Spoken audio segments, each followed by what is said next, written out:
मटिहानी से पधरौनी के रूप में 1 घंटे के लिए मैं आया था। उसी समय यहाँ के भक्तों से मेरा मन प्रभावित हो गया था।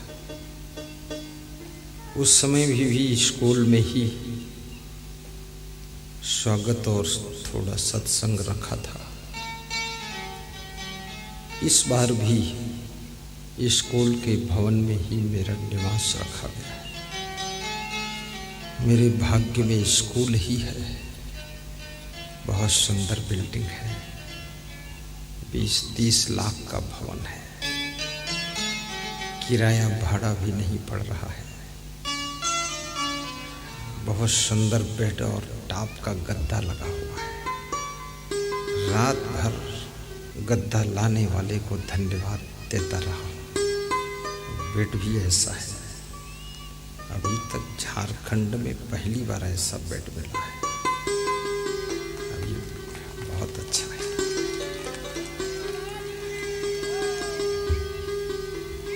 नया बेड, नया गद्दा और मेरे लायक है, पसंद है।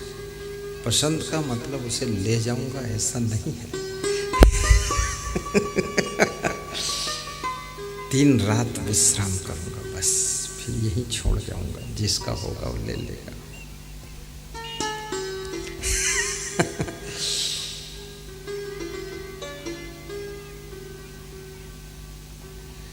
कल मैंने भक्तों से पूछा तो सभी भक्तों ने अपने अपने उद्गार 1-1 मिनट व्यक्त किया। दिनेश शर्मा शिक्षक हैं। उन्होंने बताया कि श्री सुदर्शन शर्मा और फूंदीलाल और एक और पोखन शर्मा, हम 4 लोग आपके दर्शन के लिए झिकुली संग्रामपुरा मुंगेर जिला गए थे। वहीं से मन हो गया था कि ये संत को अपने गांव ले जाना है, अपने क्षेत्र में ले जाना है। लेकिन उससे पहले मटिहानी के उत्तम सिंह प्रधान, चंद्रकांत ने प्रोग्राम ले लिया। तो मुझे प्रोग्राम नहीं मिला। फिर जब आप मटिहानी आए तो मैं समझ गया अब जो है 1 घंटे के लिए ले आएंगे। 1 घंटे के लिए जब आप आए तो ऐसा लगा कि जैसे लड़के लड़की का विवाह होता है। विवाह में जो तिलक होता है, तो तिलक हो जाए तो समझ लो आधा विवाह हो गया है। तो ऐसे आप 1 घंटे के लिए पधरौनी में आ गए तो मैं समझ गया अब तो पूरी शादी होगी ही, यानी पूरा प्रोग्राम बड़ा वाला होगा जरूर। हाँ, ऐसा कल बताया। बड़ा अच्छा उदाहरण दिया। ये उदाहरण मुझे भी याद नहीं था, कल बताया। और सबको बहुत श्रद्धा है। दिनेश शर्मा हो, चाहे सुदर्शन शर्मा हो, चाहे पोखनलाल हो। फिर उनके पास में पैसा कम पड़ने लगा, क्योंकि हाथी को अगर आप द्वार पर बांध लें तो चारा कम पड़ने लग जाता है, क्योंकि एक हाथी 5 भैंस भर का खाता है। तो अब मेरा प्रोग्राम थोड़ा बड़ी व्यवस्था है, तो इसमें खर्चा हाथी जैसा है। यानी हाथी जैसा इतना ज़्यादा नहीं, लेकिन थोड़ा तो है। मैं नहीं लेता हूँ भोजन भंडारे का खर्चा। अभी जो श्रोताएं हैं इनका भी तो भंडारा होगा, इसमें भी खर्चा है। ब्रह्मदेव शर्मा ने बताया कि मैंने कहा वेरी गुड, और 25 कुंटल चावल इकट्ठा किया दान मांग कर चंदा से। तुम्हारे लिए 25 कुंटल चावल, खूब भात खाओ, सब्जी खाओ, दाल खाओ, आनंद उठाओ। 2 दिन घर में चूल्हा मत जलाओ, इधर ही माल छको, इधर ही है भंडारा। किधर? यही है बस, उधर चले जाना। साहिब बंदगी बोलो। शैलेश बाबू, महेश बाबू शांति व्यवस्था में चले जाए और महेश बाबू उधर के बजाय इधर बैठे, शोभा बढ़ जाए। गलत मत बैठा करो। साहिब बंदगी। बच्चे जो हल्ला मचा रहे इनको शांत करो, कहना ना पड़े। सत्संग बिगड़ता है, आपकी ड्यूटी है, करते रहो। पकड़ो इनको, पकड़ो। कमांडो भी पकड़े इनको, कमांडो। साहिब बंद। झूला वाले से कहे तो झूला बंद कर दे, अन्यथा यहाँ झूला लगाने नहीं दिया जाएगा। चलो, कौन कहेगा उससे? कोई भी कहकर आ जाओ। जब तक प्रवचन चलेगा झूला झूलना मना है, कूदना फांदना मना। यहाँ कूद फांद मत करो, उधर दिमाग बट जाता है। कोई कूदता है हाँ, ऐसे ही दिमाग कम ही है और वो बट जाएगा तो क्या दशा होगी। साहिब बंदगी। तो इस स्कूल के प्रिंसिपल रोशन कुमार झा, उनके पास में गए यहाँ के भक्तगण। बोले गुरुदेव आ रहे हैं, थोड़ा पैसा के मामले में हम गड्ढे में चले गए। तो उसने कहा हम गड्ढे से निकाल के ऊपर लाएंगे। प्रिंसिपल बोला, प्रिंसिपल ने कहा ना उतना हम दे दें। तो इन्होंने सोचा मैं लिखूंगा, बहुत हिम्मत से लिखूंगा, 11,000 लिखूंगा, 21,000 लिखूंगा, तो क्यों ना हो प्रिंसिपल से ही लिखवाऊं। तो उसी के सामने रसीद कट्टा रख दिया कि तुम लिख दो। तो उसने 50,000 लिख दिया। 50,000। 100 सुनार की, 1 लोहार की। और फिर उसकी श्रद्धा रोशन झा की। उसने कहा अगर बहुत कम पड़ता, ज़्यादा गड्ढे में चले गए हो तो 1 0 और बढ़ा दो, 5 लाख कर दो, वो भी दे दूंगा। क्या धन लेकर जाऊंगा मैं साथ में, सब परमात्मा का है, परमात्मा को दे दूंगा, सबकी सेवा हो जाएगी। तब इनका मनोबल बढ़ गया कि वाह, अब हम प्रोग्राम कर लेंगे। ठीक है, सत्संग के लिए, भंडारा के लिए, गुरु सेवा के लिए, सत्संगी भाइयों बहनों की सेवा के लिए दिल खोल करके दान देना चाहिए। वो 10 रुपये दान नहीं देना चाहिए। कितने लोग 1 साल पहले से 10 का रुपया बचा के रखते हैं दान देने के लिए। कचड़ा पचड़ा, नुचा फटा, रगड़ा घिसड़ा, और सोचते हैं जब गुरुजी आएंगे तो उन्हीं के माथे डाल दूंगा, ले जाओ गुरुजी। 10 रुपये में गाड़ी खरीद लो जाकर, 40 लाख की मिल जाएगी। 10 रुपये में तो बिस्कुट का पैकेट भी नहीं मिलता है। इसलिए 10 नहीं, 100 से स्टार्ट करो, 1 लाख तक, 5 लाख तक चले जाओ। और जितना तुम दान करने के लिए ठान लोगे, कहीं भंडारा में, कहीं सत्संग समागम में, तुम्हारे घर में धन बढ़ना शुरू हो जाएगा, उन्नति होना शुरू हो जाएगी, विकास प्रारंभ हो जाएगा। अभी हमारे परम भक्त श्री ओम प्रकाश मेहता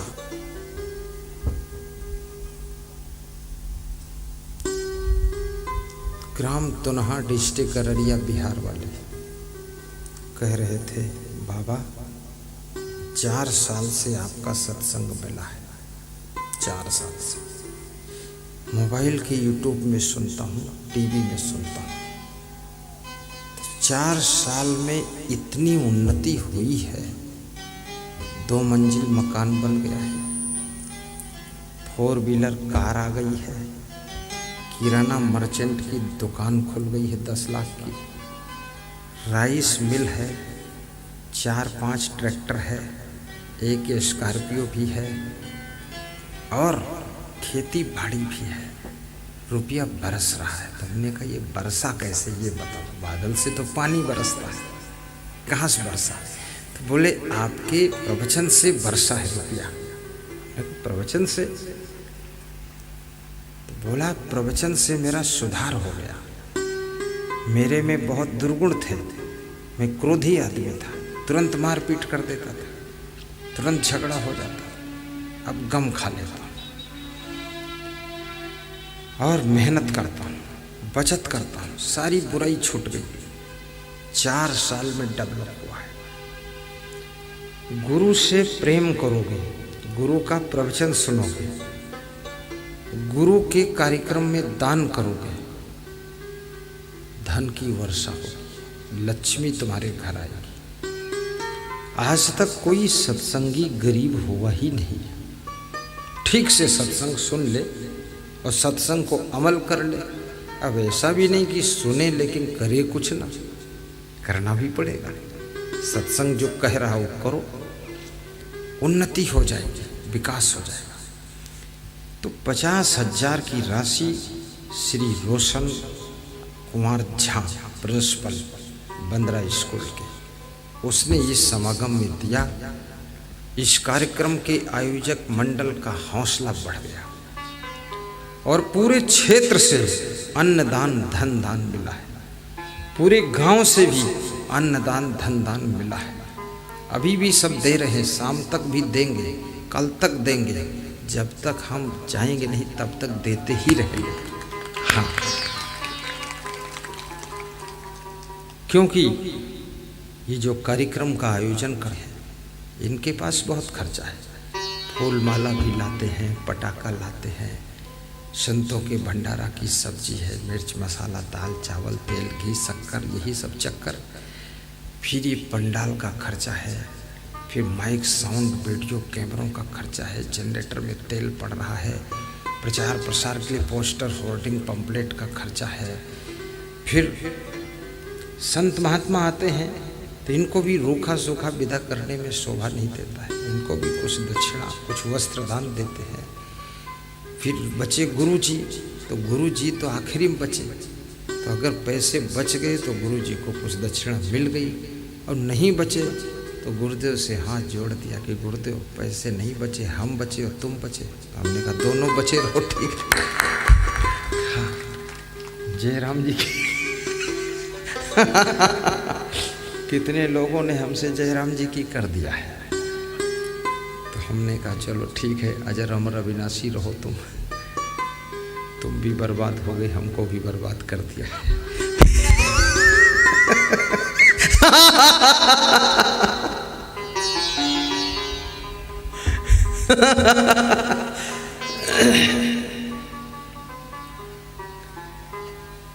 अब सत्संग का शुभारंभ करूं, इजाजत दो, सत्संग सुनो। सुन तो घर में झगड़ा भारी, सुन तो घर में झगड़ा भारी, रात दिवस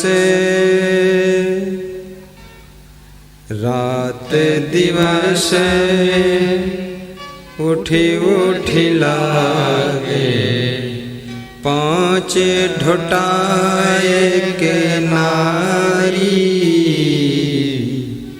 संतो घर में झगड़ा भारी, संतो घर में झगड़ा भारी, न्यारो न्यारो चाहे, न्यारो न्यारो भोजन चाहे, पाँचों अधिक स्वादी, कोई कहूँ का हटा न माने, कोई कहूँ का हटा न माने। आपो ही आप मुरादी, संतो घर में झगड़ा भारी, संतो घर में झगड़ा भारी। आहा, कबीर कहते हैं कि हे संतों, घर में भारी झगड़ा मचा हुआ है, सबके घर में झगड़ा है। भूला लोग कहीं घर मेरा, भूला लोग कहीं घर मेरा, जेही घर में तू भूला डोले, सो घर नाही तेरा। संतो घर में झगड़ा भारी, संतो घर में झगड़ा भारी। कबीर साहब कहते हैं, जो भोले लोग हैं, अज्ञानी लोग हैं, कहते हैं ये घर मेरा है, लेकिन कबीर साहब कहते हैं, जिस घर को तू अपना घर कहता है, ये घर नहीं तेरा, तेरा घर नहीं, और फिर भी इस घर में तू झगड़ा मचाता है, और घर भी तेरा है नहीं, तो फालतू झगड़ा क्यों मचाता है। भूला लोग कहीं घर मेरा, भूला लोग कहीं घर मेरा, सो घर नाही तेरा। संतो घर में झगड़ा भारी। ओहो, दो घर हैं, घर में दो घर। एक घर जो मिट्टी की दीवार बनाते, ईंट पत्थर का भवन बनाते, इसको भी घर कहते हैं। ये घर, इसमें कौन रहता है? तुम्हारा शरीर रहता है। ईंट पत्थर के घर में तुम्हारा शरीर रहता है, लेकिन ये शरीर भी घर है। इस शरीर रूपी घर में कौन रहता है? इसमें तुम्हारी आत्मा रहती है, तुम्हारा चेतन जीव रहता है। ये दो घर हैं, याद रखना। और दोनों घर में झगड़ा है। ये शरीर रूपी घर में भी झगड़ा है, और ईंट पत्थर सीमेंट के घर में भी झगड़ा है। ईंट पत्थर सीमेंट के घर में सासू बहुत झगड़ती है, गोतनी गोतनी गोता लगा लेती है, गोतनी गोतनी, पुतोहू और सासू, महाभारत छिड़ी हुई है। बाप बेटा, भाई भाई, संग्राम हो रहा है। ईंट पत्थर के घर में भी झगड़ा है, और इस शरीर के घर में भी झगड़ा है। इसमें 5, इस शरीर के ढोटा माने लड़का होता है। इस शरीर के 5 लड़के रहते हैं। इस शरीर रूपी घर में 5 भाई हैं। कौन कौन है? ये 5 ज्ञानेंद्रियां, नेत्रेंद्री, कर्णेंद्री, जिह्वा इंद्री, घ्राणेंद्री, स्पर्शेंद्री, ये 5 ज्ञानेंद्रियां इस शरीर रूपी घर में रहती है और 5 इंद्रियां कर्मेंद्रियों से काम कराती है। 5 कर्मेंद्रियां भी हैं, हाथ, पांव, मुख, उपस्थ आदि। और ये 5 ज्ञानेंद्रियां,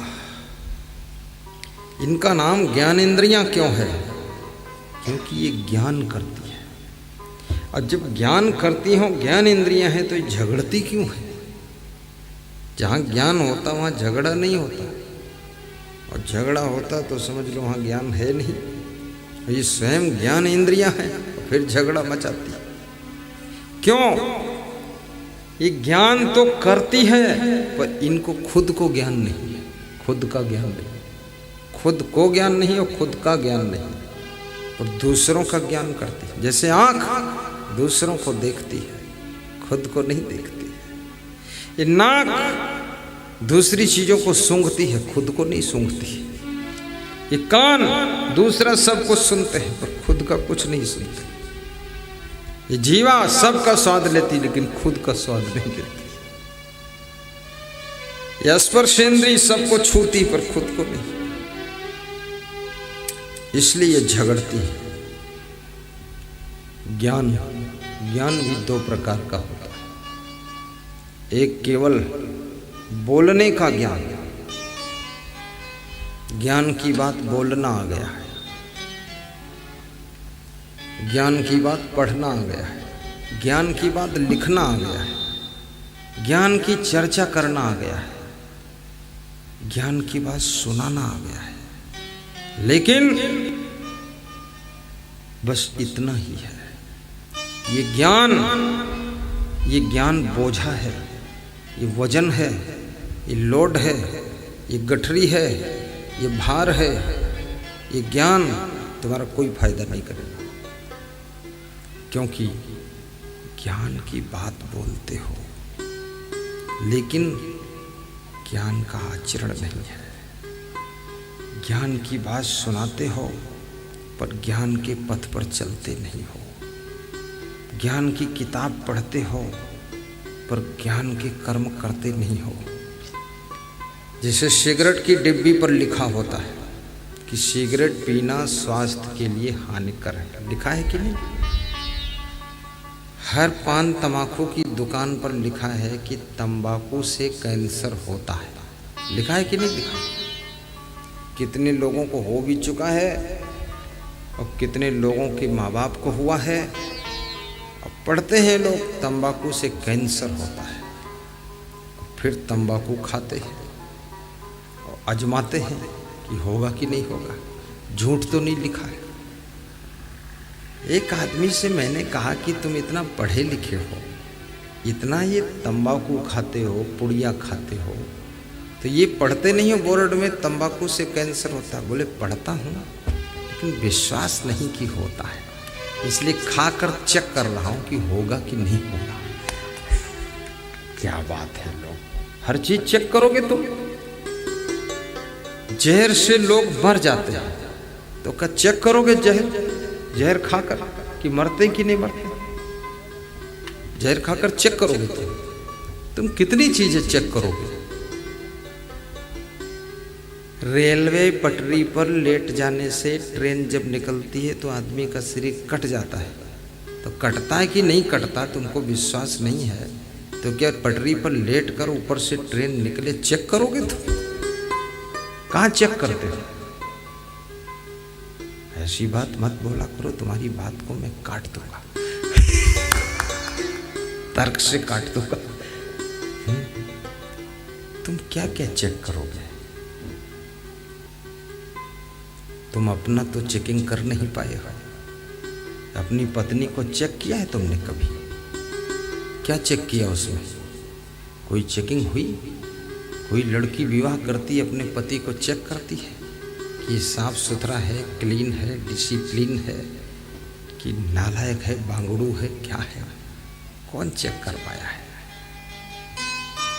तब तो आप कहते हो जैसी है तैसी है, कर लो शादी, नहीं ये भी नहीं मिलेगी, चेक की तो बात ही नहीं, तुरंत कर लेते हो। क्या तुम चेक करोगे? चेक करना आता ही नहीं। जिन्होंने चेक कर लिया उन्होंने बोर्ड में लिखा है, रिसर्च हुआ है, चिकित्सा विज्ञान में रिसर्च हुआ है कि तंबाकू से कैंसर होता है। लेकिन कितने लोग तंबाकू नहीं खाते, उनको भी कैंसर क्यों होता है? क्यों होता है? संदेह तो है, उनको क्यों होता है? तो उनको मैं बताता हूँ इसलिए होता है। उनको इसलिए होता है कि होता है इसलिए होता, और क्यों होता है? फालतू बात मत करो। उनको होता है, किनको होता है? जो लोग भोजन खा करके कुल्ला ठीक से नहीं करते। समझना बात को।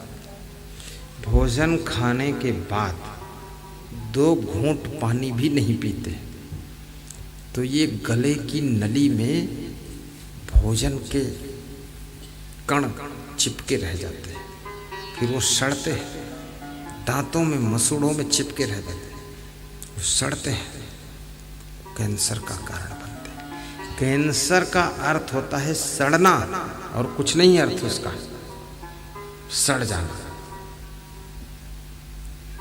इसलिए ऐसा वैसा खाना पीना बंद करो। तो सिगरेट डिब्बी पर लिखा है सिगरेट पीना स्वास्थ्य के लिए हानिकर है, लेकिन बीड़ी के बंडल पर नहीं लिखा होता कुछ नहीं, कुछ नहीं लिखा, क्योंकि किसी चीज में तो छूट करना भी पड़ेगा। आखिर आदमी क्या पिएगा? हाँ, कैसे जिएगा बेचारा? कम से कम बीड़ी पी ले। कितनी महिलाएं भी बीड़ी पीती हैं बड़े शौक से, कितने पति पत्नी आमने सामने बैठकर बीड़ी पीते हैं। पति बीड़ी खींच करके धुआं पत्नी के मुंह में फेंकता है, और पत्नी खींच करके नाक से धुक धुक धुक धुक पति के ऊपर डालती है। दोनों पति पत्नी आपस में मिलते हैं, कहते हैं दमादम मस्त कलंदर, दोनों मूर्खों का पहला नंबर। हाँ, बड़े बेशरम है।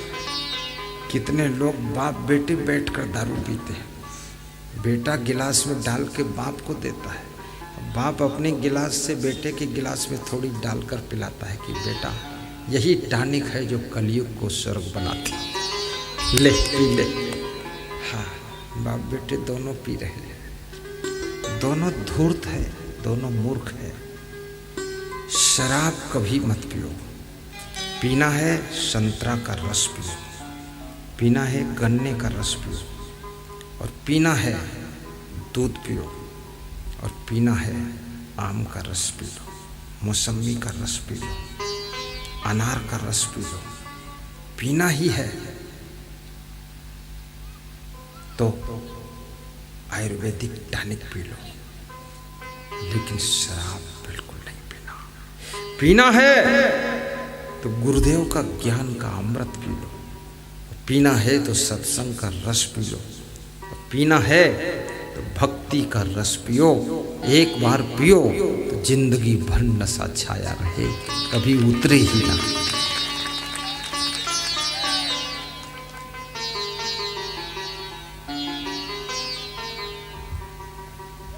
सत्संग का नशा चढ़ना चाहिए, ऐसे चढ़ना चाहिए जैसे बंधरा वालों पर चढ़ा है।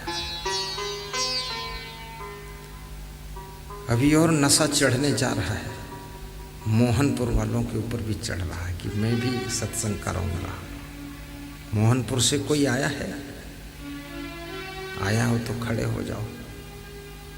मोहनपुर वाले, हाँ, इन पे नशा चढ़ रहा है। 80% चढ़ चुका है, 100% चढ़ा दूंगा 2 दिन में।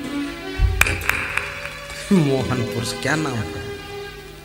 जयप्रकाश है, दिनेश प्रसाद, यही धन्य हो, महान हो। और दीप नारायण, दीप नारायण शाम में आएंगे, बैठो। इन पे भी सत्संग का नशा चढ़ चुका है। अगले टर्न पर मोहनपुर में सत्संग होगा, पक्का है। एक और भक्त आए हैं, चांदन, खड़े हो जाए, चांदन वाले खड़े हो। इन पे भी नशा चढ़ गया है, भक्ति का नशा। मेरे से कह रहे थे कि हम बात करना चाहते थे तो कब करेंगे? तो हमने कहा सत्संग की बात। क्या बात करना चाहते? खड़े खड़े कर दो। तो बोले बात क्या, हम चांदन में आपको ले चलना चाहते हैं। तो हमने कहा हम चलना चाहते हैं तो कठिनाई क्या है, तुम ले चलना चाहते हो, हम चल देना चाहते हैं। तो बोले कि बस यही बात है। तो हमने कहा हो गई बात। अरे बोले बहुत लंबी बात करना है। इन पर भी नशा चढ़ रहा है। चांदन गांव पास में है, कितनी दूर है? देवघर से 15 किलोमीटर, सब बगल ही में है। बगल इतनी बड़ी है, बगल 15 किलोमीटर की। एक बेगूसराय के भगत ने कहा बगल ही में घर है, बगल ही में। जब उसके घर गया तो 20 किलोमीटर दूर था। मैंने कहा इतनी बड़ी बगल। बैठिए, क्या नाम है? क्या नाम? श्री जमुना प्रसाद पोद्दार। देखिए कितनी श्रद्धा है। एक बार ताली बजा तो इनके लिए। ये झारखंड की भाषा है, बिहार की, बगल में है। बगल मतलब समीप, समीप मतलब निकट, निकट मतलब पास में, पास में मतलब 10-20 किलोमीटर तो पास में माना जाता है, 100-200 किलोमीटर दूर माना जाता है। ये ग्रामीण भाषा है। बगल बगल का मतलब इस तो यहाँ थोड़े रखा कुछ।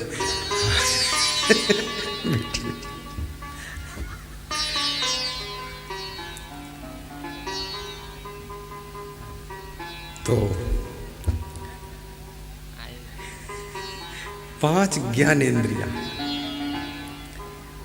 नेत्र यानी आँख, न्यारो न्यारो भोजन चाहे। ये 5 ज्ञानेंद्रियां अलग अलग भोजन ग्रहण करती हैं। इनका अलग अलग आहार है।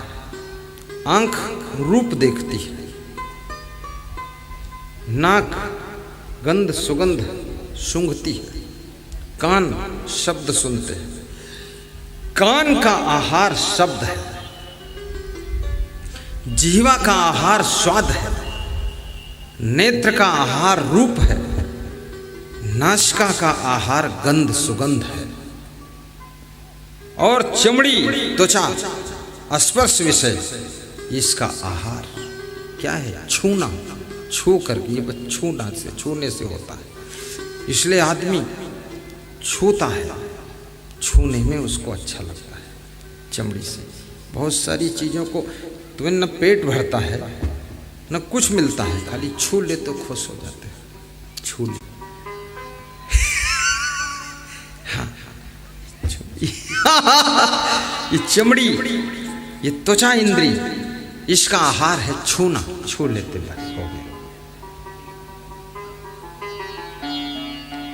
लेकिन 5 ज्ञानेंद्रियों का अलग अलग आहार है। नासिका आँख का आहार नहीं ग्रहण करती है, नासिका रूप नहीं देखती है। सबकी अलग अलग ड्यूटी है। आँख की ड्यूटी है, आँख का आहार है रूप देखना। तुरंत आँख बताती है किस कलर का है। नाक बताती है ये बदबू आ रही कि खुशबू आ रही है। कान बताता है ये शब्द गाली है कि धन्यवाद का शब्द है कि वाद विवाद का है, ये गुस्सा में बोला है कि प्रेम से बोला है। जिसके कान खराब हो गए, तुम कितनी गाली दो मुस्कुराता रहता है, वो सोचता को धन्यवाद दे रहा है। हाँ, इसलिए कुदरत की व्यवस्था ऐसी है कि बुढ़ापे में तुम्हारे कान खराब हो जाते हैं। क्यों? इसलिए खराब हो जाते हैं कि जो पुतोहू आई है ना, कभी कभी उसका दिमाग खराब हो जाता है। तो घर में गाली दे तो किसको दे? तो ससुर जी है और सासू जी है, दोनों को गाली देती पुतोहू। जब गाली देती उल्टा पलटा बोलती है तो सास ससुर बूढ़े हैं, उनके कान खराब हो चुके, वो सुनते नहीं। वो सोचते हैं कुछ मुंह चल रहा, कुछ बोल रही है, तो विवाद नहीं होता है। इसलिए कुदरत बुढ़ापे में पहुंचते पहुंचते सुनने की शक्ति को छीन लेती है, देखने की शक्ति को भी छीन लेती है। कम दिखाई देने लग जाता बुढ़ापे में, कम दिखेगा, क्योंकि बहुत जिंदगी पर देख लिया, 70 साल तक बहुत उलझन झेल लिया है। अब कम दिख रहा है, दिखता नहीं है कि पोता आया है कि पोती आई है। धुंधला दिखता है कोई आया है, पोता में दिखता कुत्ता आया है। तो पूछते हैं कुत्ता है कि पोता है, तो पुतोहू बताती है अरे पोता है, पोता को कुत्ता बता रहे। बोले साफ नहीं दिख रहा है, हाँ कम दिख रहा है। देखने की शक्ति भी बुढ़ापे में कम हो जाती है और सोचने की शक्ति भी कम हो जाती है, स्मरण शक्ति कम हो जाती है, भूलने की शक्ति बढ़ जाती है। कोई बुजुर्ग आदमी है, आपको भला बुरा कहेगा, शाम को पूछोगे कि तुमने हमको ऐसा कठोर क्यों कहा? बोले हमने कहा, हम तो कुछ नहीं बोले थे, सब भूल गए उसको। और तुम भी उसको सुबह अगर कुछ बोल दो, उसको भी भूल जाता है। ये ऐसा क्यों होता है? क्योंकि जर्जर अवस्था में शांति से तुम तभी रह सकते हो जब कम सुनो, कम देखो, कम याद रखो, भूल जाओ, शांति से रह सकते हो। लेकिन ये ज्ञान आपको जवानी अवस्था में भी सिखाता है कि किसी ने तुम्हारे साथ में अपमान का व्यवहार किया है, गलत व्यवहार किया है, दुख दिया है, कठोर बोला है, उसको तुम जवानी में ही भूल जाओ, विवेक से भूल जाओ, भूल जाओ, कोई बात नहीं। इतनी बड़ी रामायण दुष्टों की याद करके रखोगे, इससे फायदा भी क्या है? रोज ही 1-2 दुष्ट मिल ही जाते हैं। कोई सड़क पर गाड़ी अड़ा देता, वो हटाता ही नहीं। तुम हारन बजाओ, सुनता ही नहीं। तुम कहो हट जाओ, कहता नहीं हटेंगे, क्या कर रहे हो, क्या करोगे? थोड़ा रुक जाओ, आखिर उसको भी तो कहीं जाना है। मैं लखनऊ में जा रहा था, थोड़ा सा भीड़ थी, गाड़ी रुकी तो एक आदमी दौड़ कर आया, मेरी गाड़ी का बोनट आगे पीटने लगा मुक्का से।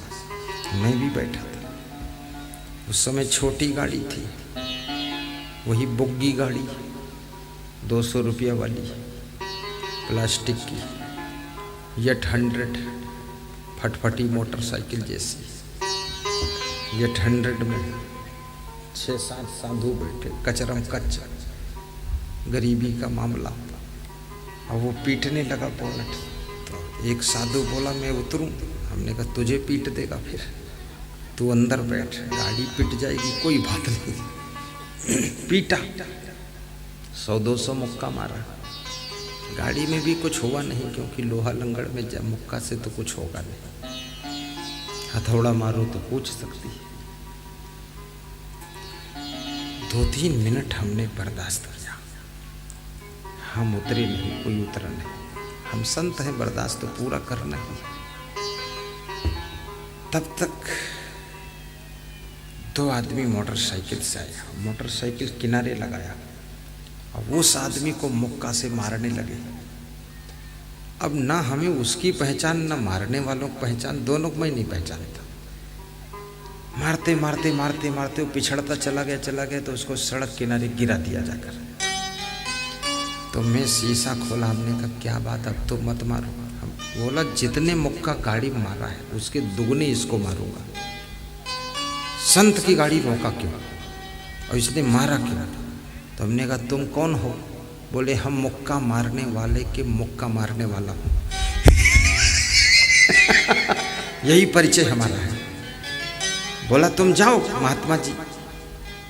तो हम मुस्कुराए, हमने कहा बंद करो गाड़ी, जैसा को तैसा मिला, अब मिला नीच को नीच, अब पानी में पानी मिला, मिला कीच में कीच, और महात्मा जी फंस गए दोनों के बीच।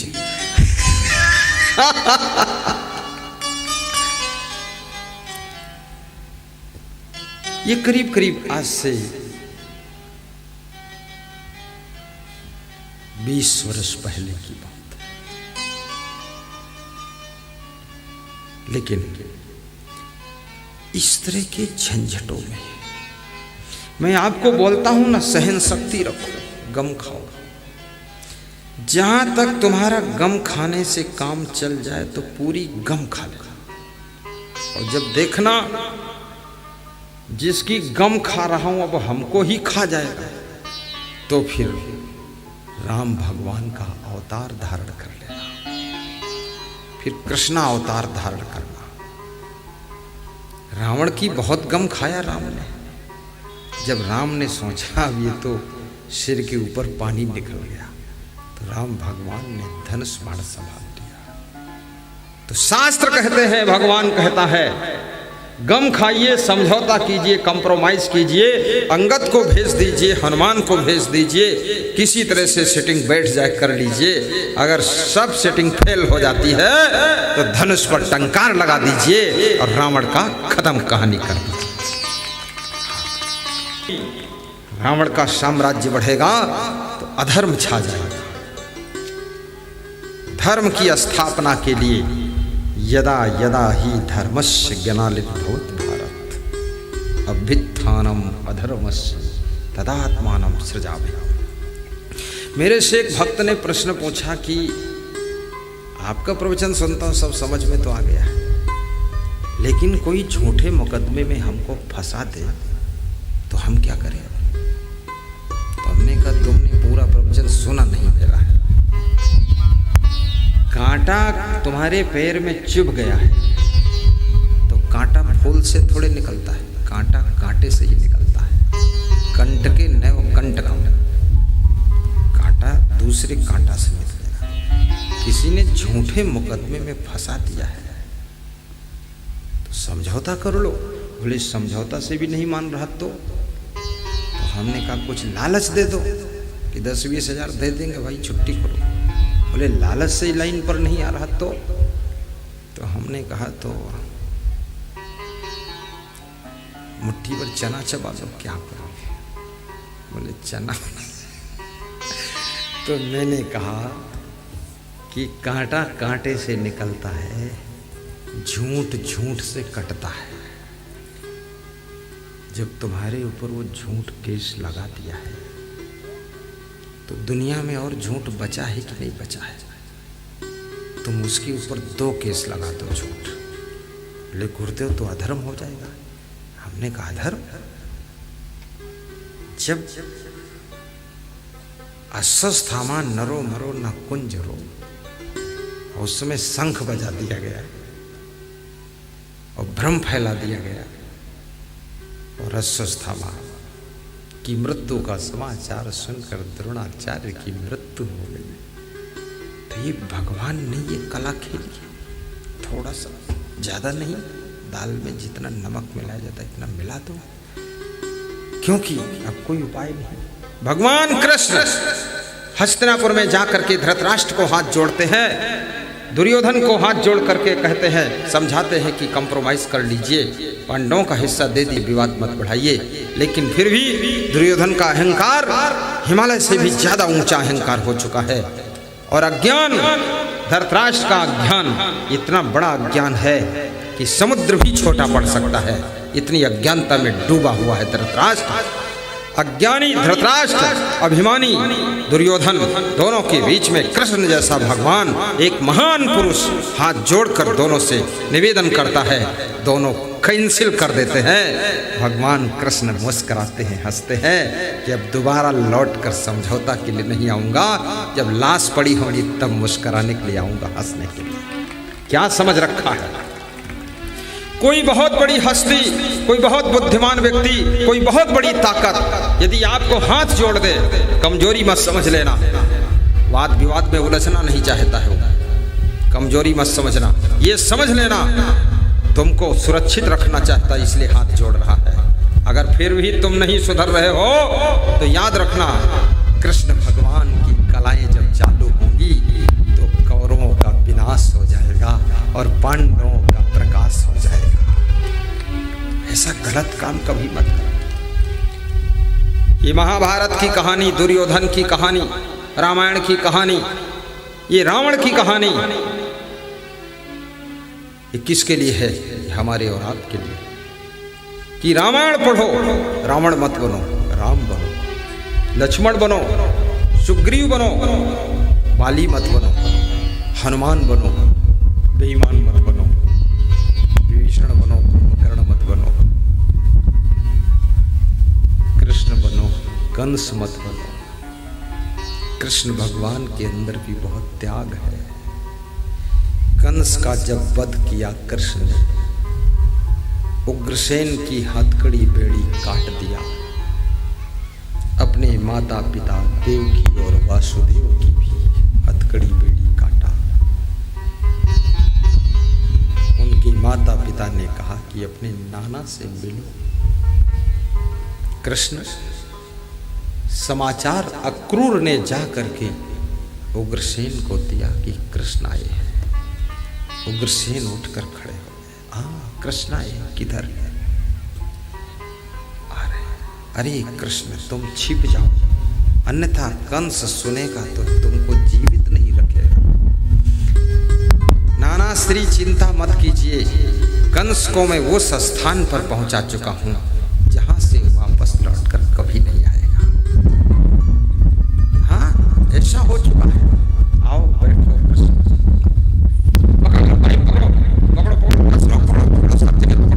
पाइप नीचे खींच रहो। महिलाओं सुनती नहीं, खोपड़ी गिरेगा, फूट जाएगा।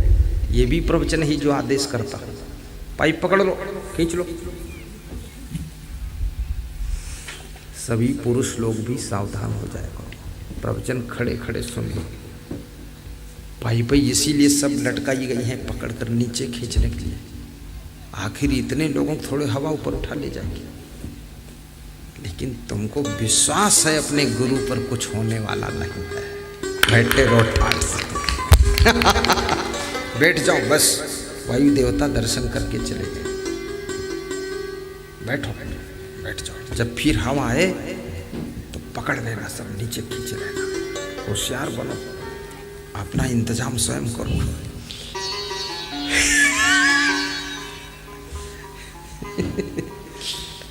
ये तो झोंका आता है। कृष्ण कहते हैं, नाना उग्रसेन, इस मथुरा की राजगद्दी पर आप विराजमान हो जाइए।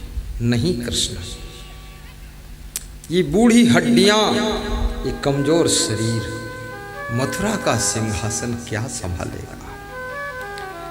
इस मथुरा की गद्दी पर कृष्ण तुम राजा बनकर बैठो, तुम ही इसको संभाल सकते हो। कृष्ण ने कहा, नाना श्री, मैं किसी गद्दी पर नहीं बैठ सकता, क्योंकि मुझे बहुत काम करना है। मैं किसी की गद्दी लेने के लिए नहीं आया। जो कंस को मार सकता है मथुरा की गद्दी पर बैठ सकता है, लेकिन नहीं, कृष्ण को लालच नहीं कि गद्दी ले लो। जो लालच को छोड़ सकता है वही व्यक्ति भगवान का भक्त बन सकता है। और पूरा लालच छोड़ दे, मोह छोड़ दे, तो स्वयं भगवान बन सकता है, भगवान बन सकता है। राम ने बाली को मारा, सुग्रीव को गद्दी पर बिठा दिया, अंगद को युवराज बना दिया। राम ने रावण को मारा, कुंभकर्ण को मारा, विभीषण को राज तिलक कर दिया। राम के मन में जरा भी लालच नहीं आया कि जब रावण को मार सकता हूँ, कुंभकर्ण को मार सकता हूँ, तो बाली को भी मार देता हूँ और लक्ष्मण को लंका का राजा बना देता हूँ। आजकल के कोई ऐसे वैसे लोग हो तो वो यही काम करते हैं। सब राज्य अपने हाथ में होना चाहिए, लालची लोग। विभीषण ने कहा प्रभु लंका में पधारो। बोले नहीं, लंका में नहीं पधारना है। अब तुम लंका पति हो, तुम ही पधारो, मैं नहीं जाऊंगा। राम के मन में यह भी लालच नहीं हुआ कि लंका से 10 किलो सोना ही लिए चलूं अयोध्या को। लालच नहीं आया। मेरे से एक व्यक्ति ने पूछा कि राम जब लंका पर चढ़ाई करते हैं तो राम भगवान भारत देश से, हिंदुस्तान से मनुष्यों की सेना लेकर क्यों नहीं जाते? ये रीछ भालू बानरों को क्यों लेकर गए? आखिर उनके साथ में मनुष्यों में केवल लक्ष्मण है, बाकी सब रीछ भालू बानर है, मनुष्य क्यों नहीं गए? तो मैंने कहा भगवान राम बहुत बुद्धिमान है, मनुष्यों को इसलिए लेकर नहीं गए, वो जानते थे मनुष्य बहुत लालची होता है। ये लंका के पास पहुंचते पहुंचते वहां का सोना देख करके ऐसा लालच आ जाता, ये सब लोभी रावण के ही पक्ष में चले जाते, उल्टा भारी पड़ जाता। रावण बोल देता 1-1 किलो सोना दूंगा तुमको, ये सब उन्हीं पक्ष में चले जाते, उल्टे राम को मार डालता। इसलिए मनुष्यों को लेकर नहीं गए। मनुष्य को साथ में लेकर कहीं जाना हो, सावधान रहना। आप कुत्ते को लेकर जाओगे धोखा नहीं होगा, लेकिन मनुष्य न जाने कब लालच में फंस जाए। इसलिए मनुष्य को सब जगह लेकर मत जाना, सावधान। भगवान राम रीछ भालू बानरों को लेकर गए, सेना उनकी है। वहां रीछ भालू बानर को सोना चांदी से मतलब ही नहीं है, न कान में कुंडल पहनता, न नाक में नथुनी। अब भालू होंगे तो भलुनी भी साथ में तो होगी, अब बंदर होंगे तो बंदरिया भी होगी, लेकिन नथुनी उतनी कुछ नहीं पहनते। इसलिए महिलाओं को भी चाहिए ये सोने चांदी के गहनों का आकर्षण खत्म करिए, लालच खत्म करिए। लालच बुरी बला है, आ बला पकड़ गला नरक में ले चला। जो महिला ये सोने चांदी के गहनों के आकर्षण को त्याग कर देती है, मिल गया तो ठीक, नहीं मिला तो ठीक। जिस महिला का सबसे बड़ा आभूषण अपने पति की प्रसन्नता है, वो महिला अपने घर को स्वर्ग बना देती है, अपने घर को मंगलमय कर देती है।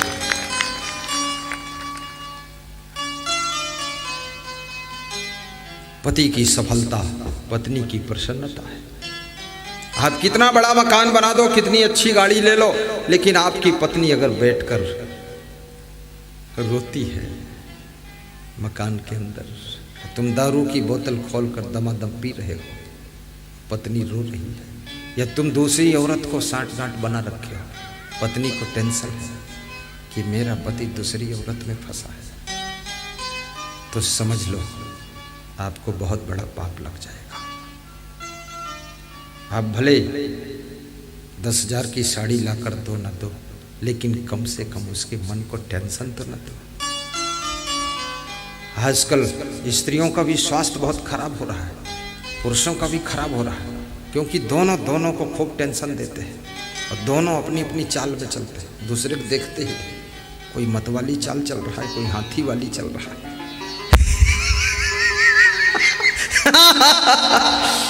ये चाल बदलो, चाल बिगड़ जाएगी तो हाल बिगड़ जाएगा, और चाल सुधर जाएगी तो हाल सुधर जाएगा। और चाल को सुधारना है तो गुरुदेव के सत्संग को सुनना पड़ेगा, तब चाल सुधरेगी तो हाल तो अपने आप सुधर जाएगा।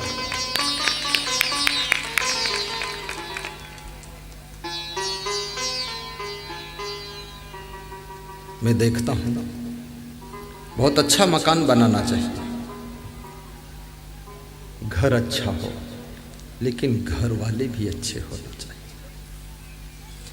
घर सुंदर हो, लेकिन घर वाली भी सुंदर स्वभाव की होना चाहिए। सुंदरता केवल चेहरे की सुंदरता से सुंदरता नहीं होती है, आपकी असली सुंदरता चरित्र की सुंदरता होती है, स्वभाव की सुंदरता, वाणी की सुंदरता, आपके कर्मों की सुंदरता आपके पूरे जीवन को सुंदर बना देती है। याद रखना, केवल कपड़े सुंदर हो, साड़ी सुंदर हो, केवल पैंट शर्ट सुंदर हो और चेहरा सुंदर हो, बाल सुंदर हो और बाकी सब नरक बना के रखा है, वह व्यक्ति कभी जिंदगी में सुख नहीं पाता है। सुपर्णखा कितनी सुंदर थी, होठों में खूब लाली लगाया है सुपर्णखा ने, लाल रंग लगा करके कहाँ लंका है और कहाँ इंडिया है, यहाँ ढूंढने आई है राम को कि तुम मेरे पति बन जाओ। शर्म नहीं लगती? चल भग यहाँ से। कितनी बेशरम लड़की है। अभी रावण भी कितना है बड़ा तुर्रम खा बनता, इतनी बड़ी मूछें रखा के रखा है और ढक ढक कर बोलता है, अपनी बहन को कंट्रोल नहीं कर सकता। मार इसके पीठ पर दो मुक्का, इधर क्यों घूम रही है? तो भाई बहन दोनों नालायक है। भाई सीता को उठा ले गया, अब वो आई है राम को ठगने के लिए। राम अगर सुपर्णखा के साथ हो जाएंगे और सीता रावण के साथ हो जाएगी तो राम की तो गृहस्थी पूरी खत्म हो गई। ये क्या लफड़ा बना रखा। समझदारी से काम करो, दूसरे की पत्नी पर कब्जा करने की मत सोच और दूसरे के पति पर भी कब्जा मत कर। जिसका पति है उसे कंटर में रहने दे। नारियों को भी चाहिए कि दूसरे के पति को अपनी तरफ आकर्षित मत करो। पुरुषों को चाहिए कि दूसरे की पत्नी को अपनी तरफ आकर्षित मत करो। और याद रखना, आपको आकर्षित ही होना है तो सत्संग में आकर्षित हो जाओ, तुम्हारा कल्याण हो जाएगा। भक्ति में आकर्षित हो जाओ, तुम्हारा कल्याण हो जाएगा। सत्कर्मों में आकर्षित हो जाओ, परोपकार में आकर्षित हो जाओ और गुरुदेव के प्रवचन को सुनने में इतना आकर्षित हो जाओ जैसे उत्तम सिंह मटिहानी वाले कह रहे थे। बाबा हैं यहाँ, उत्तम सिंह आए हैं, उत्तम सिंह प्रधान है, आया चंद्रकांत आया है कि नहीं आया? उत्तम तबीयत माँ की ठीक है, बैठो। उत्तम सिंह से मैंने पूछा कैसे सत्संग लिया, गत वर्ष पूछा तो बोले बाबा हम प्रवचन सुनते थे आपका टीवी में, फिर यूट्यूब में भी सुनते थे। तो बाबा हम हर समय सुनते थे, जब टाइम मिल जाता सुनने लग जाता। घर के लोग बोले प्रवचन ही प्रवचन सुनोगे, कुछ और भी काम क्या करोगे, हर समय प्रवचन सुनते हो। बाबा हम क्या करें, हम अपने बस में नहीं रह गए, प्रवचन में डूब गए। इतना प्रवचन में डूब गए। याद रखना, प्रवचन में डूब जाओगे तो गुरु का प्रवचन तुमको नरक में डूबने से बचा लेगा। अगर प्रवचन में नहीं डूबोगे तो सारी जिंदगी नरक में डूब जाएगी, नरक में डूब जाएगी। डूबना तो कहीं ना कहीं पड़ेगा ही। गुरु के चक्कर में नहीं पड़ोगे तो दारू के चक्कर में पड़ोगे। चक्कर खत्म होने वाला नहीं है। एक आदमी बोला कहाँ तुम असंग साहिब के चक्कर में पड़ गए? तो मैंने भगत से कहा उसको जवाब नहीं दिया तुमने? जवाब दे देते। बोले जवाब नहीं दे पाए हमने। तो मैं कि क्यों नहीं दे पाए तुम?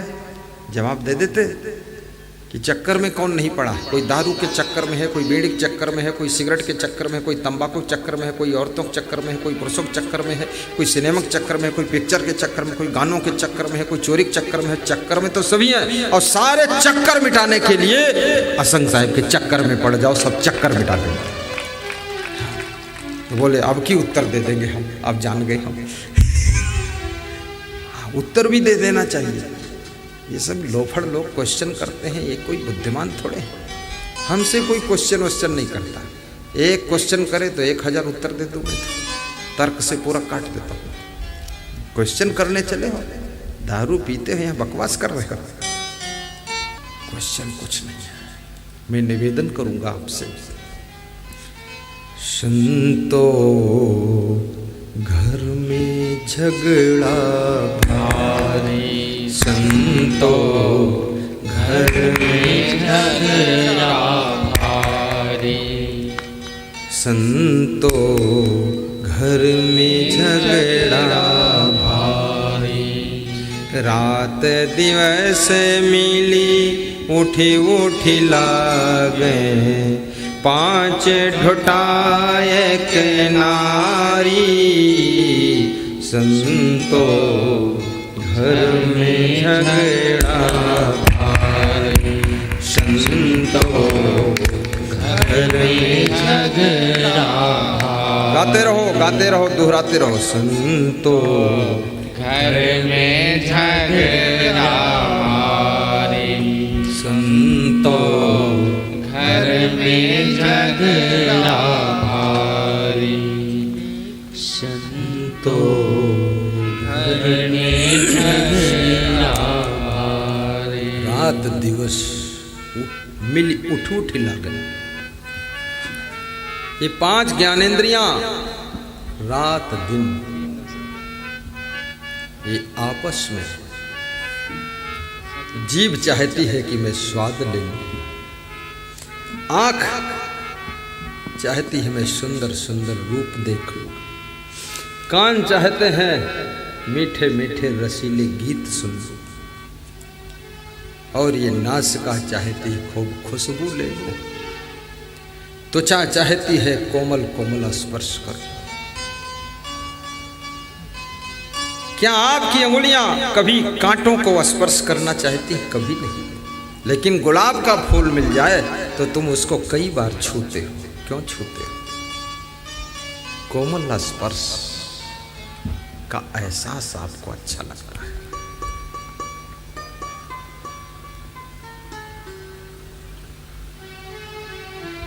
याद रखना, ये 5 ज्ञानेंद्रियां ये 5 विषयों को ग्रहण करती है। इसको विषय कहते हैं। कर्णेंद्रिय का विषय है शब्द विषय, जीवा इंद्रिय का विषय है रस विषय, रस यानी स्वाद, और नेत्रेंद्रिय का विषय है रूप विषय, ये जो दिख रहा है सब। और इस आत्मा का स्वरूप क्या है? घ्राणेन्द्रिय नासिका का विषय है गंध विषय, और स्पर्शेंद्रिय त्वचा इंद्रिय का विषय है स्पर्श विषय, छूना। ये 5 इंद्रियों के 5 विषय हैं, और 5 विषय एक तो इनकी आवश्यकता भी है। आवश्यकता से अधिक अनावश्यक जब तुम विषयों को भोगते हो तो वो विषय बंधन बन जाते हैं। जैसे दाल चावल सब्जी रोटी शाकाहारी भोजन आप खाएं तो ये बंधन नहीं। लेकिन अब स्वाद के लिए मांस मछली अंडा मुर्गा सुअर बकरा गधा ये सब कुछ खा जाए, और खाते खाते एक दिन टट्टी भी खा जाए। एक कितने लोग सुअर का मांस खाते हैं और सुअर टट्टी खाता है। तो मैंने कहा इतना ट्रांसफर क्यों करते हो, डायरेक्ट टट्टी खा लो। हाँ, सुअर के पेट में टट्टी भरी, आखिर टट्टी से ही सुअर मोटा हुआ है, तो सीधे टट्टी खाओ, तुम भी सुअर जैसे भगदंड हो जाओगे। सुअर का मांस खा रहे हैं, ये सुअर से बड़े सुअर हैं। मछली खा रहे हैं, इतनी गंदी मछली, जहाँ मछली को रख दो वहीं बदबू आती, सांस लेना मुश्किल। कितने साहसी लोग हैं, इतनी बदबूदार मछली को पकड़कर घर में लाकर फिर काट कर, फिर धोकर, कढ़ाई में पकाकर, फिर थाली में परोसकर, फिर हाथ से उठाकर, फिर मुंह में धरकर, फिर दांतों से कुचलकर चबाकर। अरे मैलुआ, इतना गंदा आदमी, तुझे मछली के बजाय मूली खा ले, उतनी ताकत मिल जाएगी। शर्म नहीं आती? नाक थोक खखार बलगम लाश मुर्दे को मछली खाती, उस मछली को ये माधवलाल खाकर बैठे।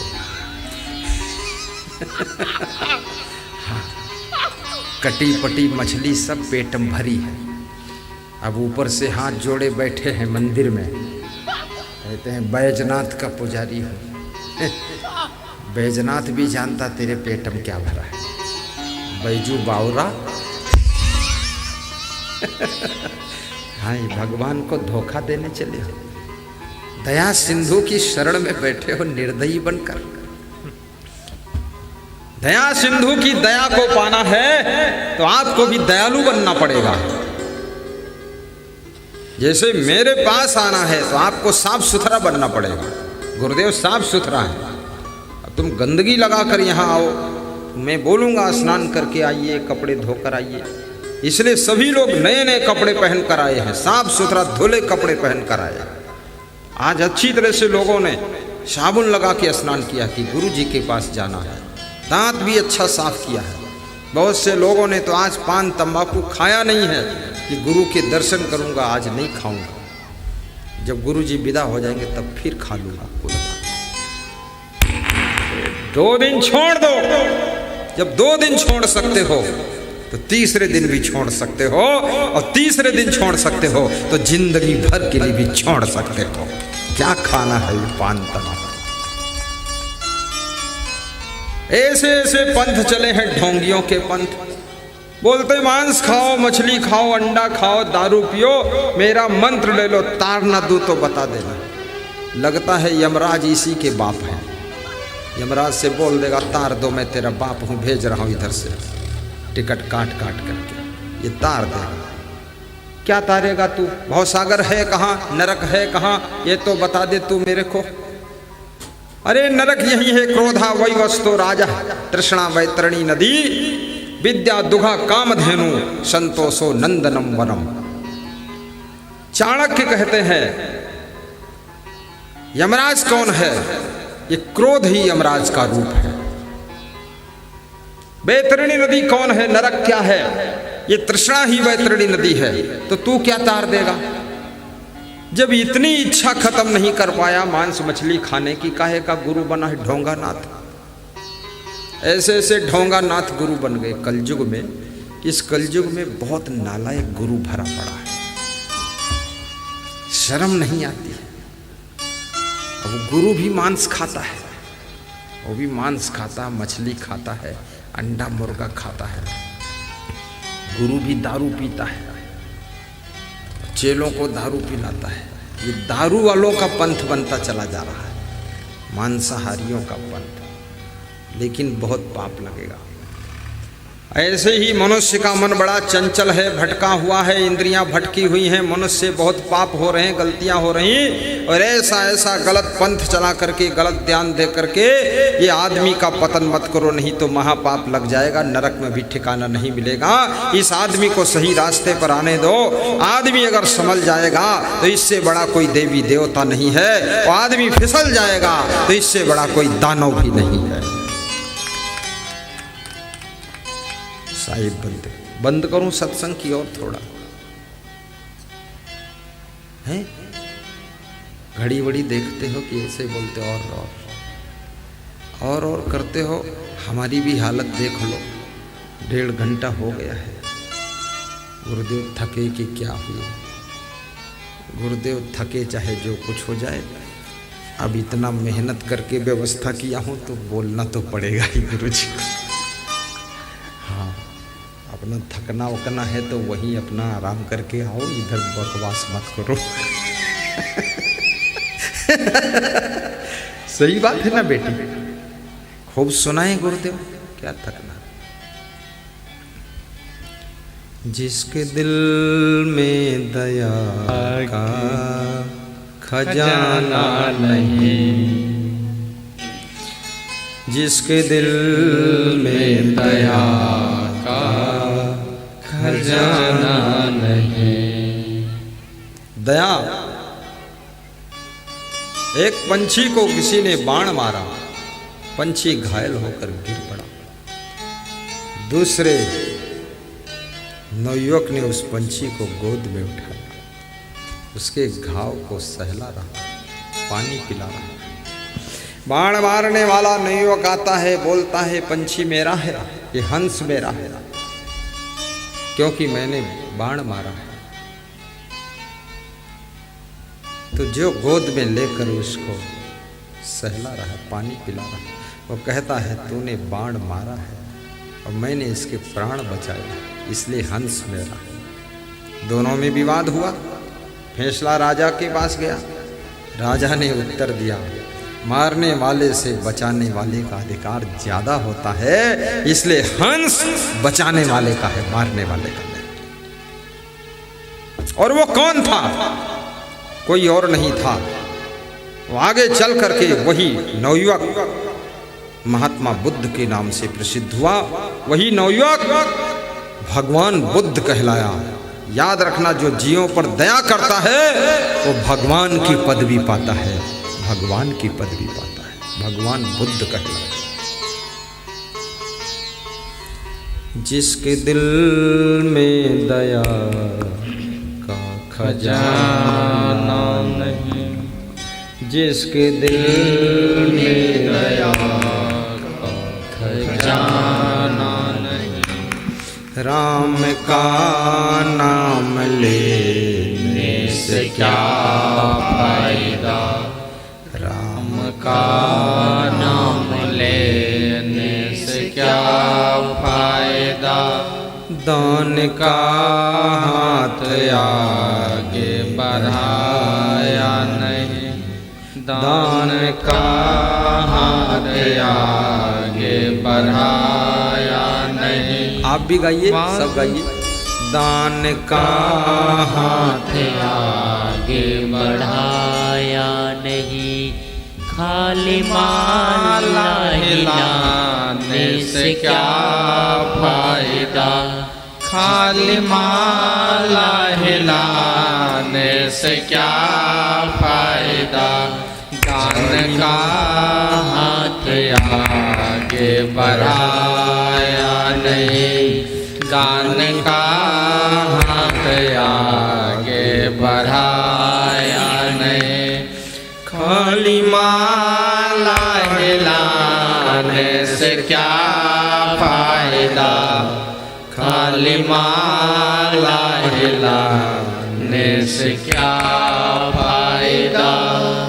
जिसको मतलब है बस अपने आराम से, दूसरों की मुसीबत से क्या वास्ता, जिसने माता पिता की न सेवा किया, उसको गंगा नहाने से क्या फायदा, जिसने माता पिता बहुत सुंदर सेवा किया, उसको गंगा नहाने से क्या फायदा, जिसके दिल में दया का खजाना नहीं, दान का हाथ आगे बढ़ाया नहीं, खाली माला हिलाने से क्या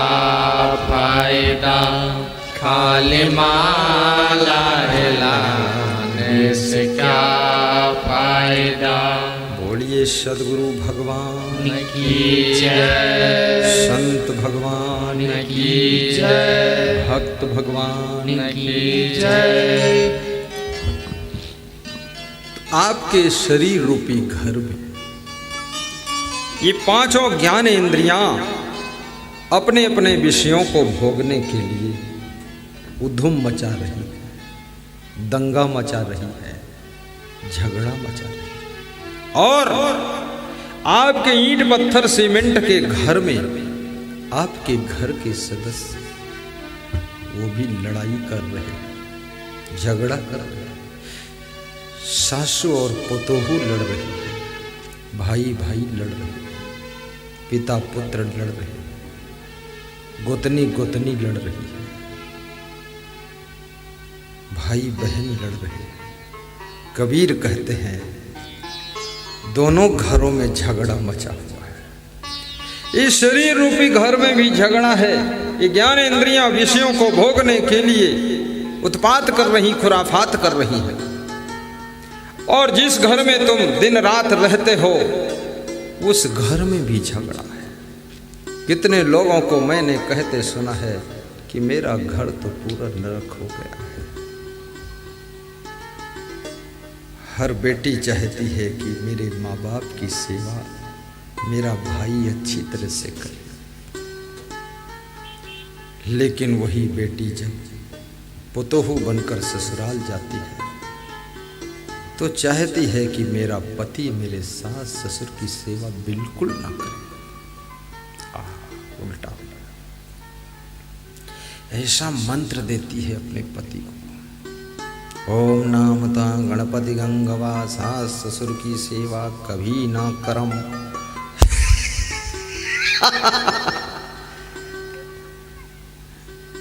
एक तरफ चाहती है मेरे मायके में मेरा भाई, मेरी भाभी और मेरे माँ बाप की अच्छी सेवा करे, प्रेम से रखे, और जहां स्वयं आकर के वो पुतोहू बनी है और इसका पति, वो दोनों मिलके अपने सास ससुर की सेवा नहीं करना चाहते। हर बहू यदि अपने अपने सास ससुर की सेवा करने लग जाए, हर पति पत्नी अपने माता पिता सास ससुर की सेवा करने लग जाए, तो याद रखना सबके ससुराल में स्वर्ग हो जाएगा। और सास ससुर को भी मैं कहूँगा, बहुओं को सताइए नहीं। ये बहू कोई बकरी नहीं है जो रस्सी में बांध कर ले आए। अरे ये बहू आगामी वर्ष में सासू बनने की उम्मीदवार हो रही है। हाँ, उम्मीदवार बनते हैं लोग ना, विधायक बनने के उम्मीदवार। यही बहू माँ बनेगी, फिर सासू बनेगी, तुम मृत्यु को प्राप्त हो जाओगी। घर तो यही बहू चलाएगी। कौन अजर अमर विनाशी है? कोई नहीं। एक गुरु का शरीर शांत हो जाता है तो उसका दूसरा शिष्य आकर के आश्रम को संचालित करता है। सास ससुर बूढ़े हो जाते हैं, मृत्यु को प्राप्त हो जाते हैं, तो उनके बेटे और बहू उस घर के कारोबार को संभालते हैं। इसलिए बेटे बहू को भी प्यार से रखना, स्नेह से रखना, शिष्यों को भी संभाल कर रखो, अन्यथा आश्रम, ये धर्म की रक्षा कौन करेगा? ये शिष्य केवल शिष्य नहीं है, ये जो संत दिख रहे हैं ये धर्म की रक्षक दूत हैं। इनको नियम अनुशासन और प्रेम में रखो। ये बहुएं केवल साधारण ऐसे बहुएं नहीं है, यही भविष्य में घर को संभालने वाली है। और इन्हीं के द्वारा जो पोता का जन्म होगा, वो पोता तुम्हारे आंगन की रोशनी बनेगा। और जो बहू खुश रहती है उसके द्वारा जो बालक जन्म लेता है, वो बालक चमकता हुआ सितारा होता है। इसलिए गर्भवती महिला को दुखी नहीं रहना चाहिए, ना तो टेंशन में रहना चाहिए और ना तो परेशान होना चाहिए। याद रखना, ये जीवन साधारण नहीं है, ये बहुत महान जीवन है। इसको ढंग से जियो, संभल संभल करके चलो। घर में प्रेम से रहो और घर को भी प्रेम से संभालो। और कबीर साहब कहते हैं, 2.5 अक्षर प्रेम का पढ़े सो पंडित होए। व्यास गादी धन्यवाद देती है, प्रेम की शक्ति को पहचानो, परोपकार भी करो, गम भी खा लिया करो, अपने पति का मनोबल बढ़ाया करो, पति को परेशान न किया करो। जिद्दी स्वभाव मत रखो, हठी स्वभाव मत रखो, क्रोधी स्वभाव छोड़ दो, सरल स्वभाव न मन कुटिलाई, यथा लाभ संतोष सदाई। आपका घर स्वर्ग बने ऐसी मैं शुभकामना करता हूं। प्रसन्न भी रहा करो, कुछ मिले न मिले लेकिन खुश तो रहो कम से कम। कितने लोगों को मैंने देखा बहुत अच्छी गाड़ी में यात्रा कर रहे, 20 लाख की गाड़ी है, उस गाड़ी में भी बैठकर खुश नहीं है, ऐसे मुंह ऐठ रहे हैं। तो मैं सोचता हूं जो लोग साइकिल से यात्रा कर रहे वो भी मुस्कुरा रहे हैं। हाँ हाँ, मोटरसाइकिल पर लोग हंसते हुए जा रहे हैं, पैदल लोग हंसते हुए जा रहे हैं। तुम 20 लाख की गाड़ी में भी ये मुंह क्यों ऐठ रहे हो? मुस्कुराते हुए चलिए, आनंद लीजिए, सोचिए कि बहुतों से अच्छा होगा। 2 मंजिल मकान में रहते हो फिर भी खुश नहीं हो, टिन टिन टिन टिन बोलते रहते हो। कितनी स्त्रियां 4 मंजिल के मकान में भी बैठकर कोने में रोती रहती हैं, बहुत दुख है। जो कोई मेहमान चला जाए मेहमान से भी बैठकर रोती है कि इस घर में हमको बहुत दुख है। मेहमान इतना मूर्ख थोड़े, वो समझ जाता है तुम्हारी बदतमीजी को। अरे घर में कोई दुख भी हो तो मेहमान से रोना चाहिए, इतना विवेक नहीं है। मनस्तापा गुप्त रखना चाहिए। दुख कुछ नहीं है, दुख मानो तो दुख है, नहीं तो सब सुख ही सुख है। रोने की आदतें भी छोड़िए, खुश रहना सीखिए। घर से जब कहीं जाओ सबकी तरफ मुड़ करके हंस करके देख कर चले जाओ। जब आओ हंसते ही मुस्कुराते ही घर में प्रवेश करो। घर के लोगों की तरफ देखो, थोड़ा हंस करके देख लो, सब गदगद हो गए। अब ये जैसे हैं तैसे हैं, तुम गुस्सा करोगे तो भी ऐसे ही रहेंगे, थोड़ा हंस दोगे ये भी खुश हो जाएगी। आपके घर के पुरुष कहीं काम से जा रहे हों, मुस्कुरा कर खुश होकर के उनको विदा कर दीजिए, जाइए जाइए। मैं आज के 30-32 वर्ष पहले एक गांव में गया था उत्तर प्रदेश में, देखी हुई कथा।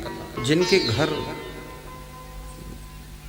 संत लोग भोजन बना रहे थे एक साइड में, तो मोटरसाइकिल की आवाज आई,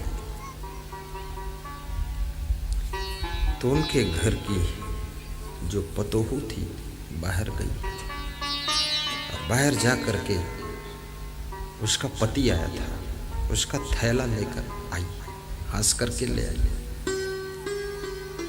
और नल से पानी चलाकर बाल्टी में भर के रख दिया, साबुन रख दिया। बोली स्नान कर लो, आपको जल्दी जाना है। स्नान करा दिया। बोले कपड़े मैं धो दूंगा, भोजन रेडी है। जब तक उसने कपड़े बदला दूसरे पहना, मैं दूर से देख रहा था, मैं गौर से देखता हूँ।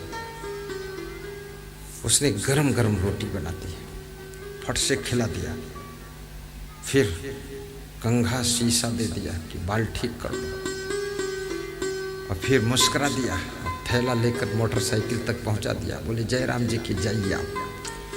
फिर आकर कपड़े धोती है, भोजन खाती है, बर्तन मांजती है, झाड़ू बहरू करती है, फिर थोड़ा आराम भी कर लेती है। तुम अगर काम करने का तरीका नहीं सीखोगे सही ढंग से, तो न तो आराम मिलेगी न सुख मिलेगा।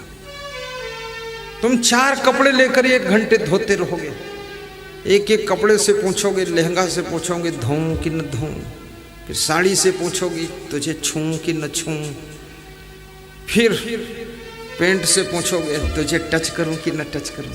हो गया काम। तुम 4 कपड़ों में ही 2 घंटे लगा दो।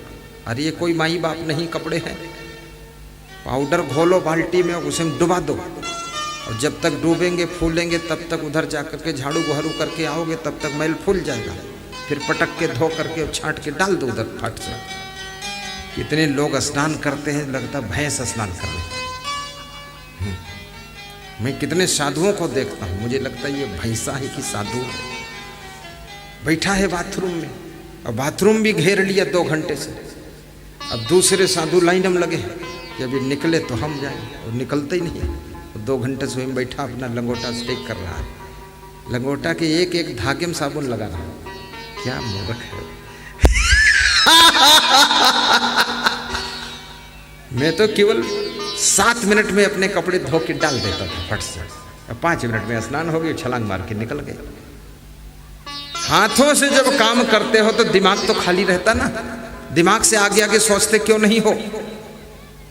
फटाफट फटाफट मैं हर समय खाली रहता हूँ, बस हमें कोई ज्यादा कुछ नहीं। पढ़ाई भी कर लेता हूँ, पढ़ लेता हूँ, याद कर लेता हूँ सब। झाड़ू भी लगाना है फटा। हाँ, गाड़ी बस धीरे चलाया करो, बाकी पैदल चलना तेज चलो। आज मैं सुबह सुबह यहाँ से वो आखिरी गांव तक गया, बैंगनी गांव, कौन है उधर और के, जो भी बैंगनी और आम टपलड़े, तो वहाँ से तेज स्पीड में आया। हाँ, यदि गुरु बनते हो तो इतना रोगी क्यों बने हो भाई।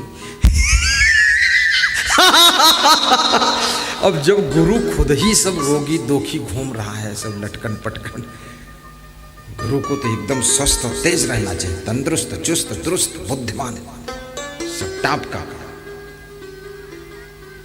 मैं आपको इसलिए बताता हूं, ये कहानी इसलिए सुनाता हूं। मैंने पूछा उनसे कि माता जी आप ऐसा कार्य करते हैं? बोले हमारे घर में न कभी लड़ाई होती और न गरीबी आती है और न घर में गंदगी रहती है, कोई आवाज तेज में बोलता ही नहीं, पूरा घर मंगलमय है। पति की सेवा करना पत्नी का परम धर्म होता है, पत्नी की संपूर्ण व्यवस्था को सेटिंग करना पति का पूर्ण धर्म होता है। पत्नी अगर बीमार है तो पति का धर्म है कि उसकी सेवा व्यवस्था करे, और पति व्यस्त है तो पत्नी पति के कार्यों में भी हाथ बटाना भी सीखो।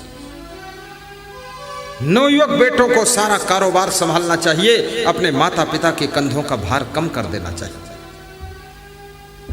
नवयुवक शिष्यों को अपने गुरु का सारा सिस्टम संभाल लेना चाहिए और गुरु को निर्भर कर देना चाहिए। कितने गुरुओं को मैंने देखा, 50-50 शिष्य है लेकिन सब बांगड़ू है, गुरु ही सारा लोड लिए, बांगड़ू नाथ घूम रहे, बाबा बैजनाथ और चेला बांगड़ू नाथ।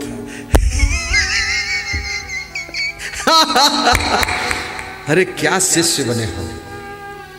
शिष्य का मतलब क्या होता है? संभालो व्यवस्था को, मंदिर को भी साफ सुथरा रखो। मंदिर के पुजारियों से निवेदन करूंगा, मंदिर में गंदगी मत रखो, मंदिर को साफ सुथरा रखो। आज ये कहना मुश्किल है कि अपने घर को मंदिर की तरह साफ रखो, ये कहना पड़ता है घर की तरह मंदिर को साफ रखो। मंदिरों में इतनी गंदगी मचा रखी है। मैंने एक मंदिर में पूछा कितने पुजारी हैं, बोले 300 से ऊपर है। दुनिया का यहाँ तो नरक पड़ा, सफाई कौन करेगा?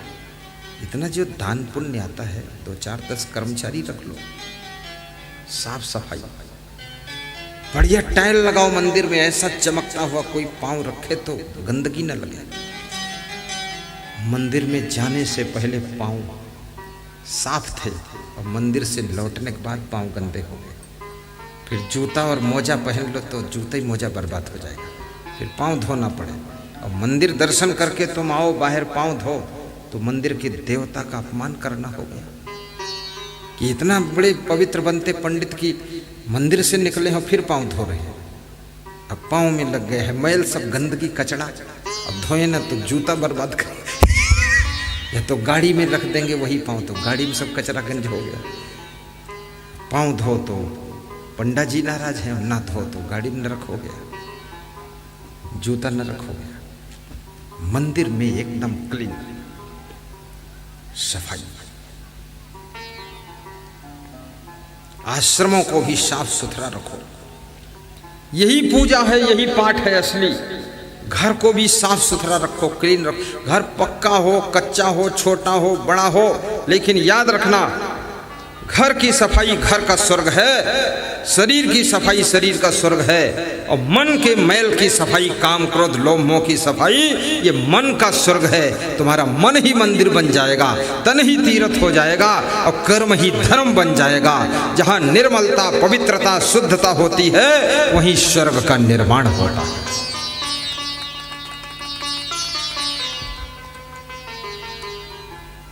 साहिब बंदगी बोली, संतो घर में झगड़ा भारी, संतो घर में झगड़ा भारी। बहुत मार्मिक कहानी। राम जब केवट की नाव से उतरते हैं, राम संकोच में पड़ जाते हैं। सीता जी राम के मन को पढ़ लेती हैं, उनके संकोच को समझ जाती हैं।